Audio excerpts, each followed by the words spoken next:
Hello guys, welcome to my YouTube channel. আজকে এসছে Samsung J8। তার ডিসপ্লেটা চেঞ্জ করার জন্য কাস্টমার নিয়ে এসে ডিসপ্লের অবস্থাটা দেখো, পুরো ভেঙে কুচো কুচো হয়ে গেছে। তাই ওকে খুলে সাইড করে রেখে দিয়েছি।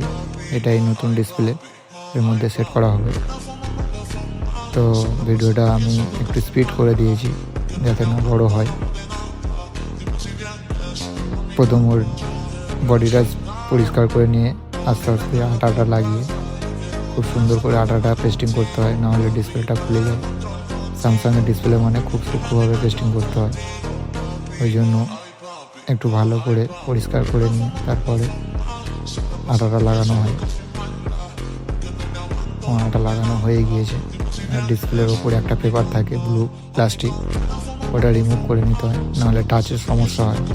নিচের দিকে একটা থাকে, ওটাও তুলে নিয়ে খুব সাবধানে আস্তে করে ক্লিপটা লাগিয়ে পেস্টিং করা হয়। তো লাগানোর পরে একটা ছোট্ট একটা ক্লিপ থাকে, ওটা ডিসপ্লের মধ্যে আটকানো থাকে, লাগিয়ে দিয়ে আস্তে করে বসিয়ে টাচটা চেক করে নেওয়া হয়। নেওয়ার পরে গার্ডারটা লাগানোর পরে দেখো পুরো আমার কাজ কমপ্লিট।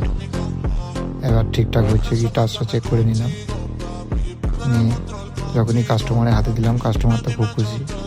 কাস্টমারের মুখে স্মাইল, একটা লাইকও করে দিল।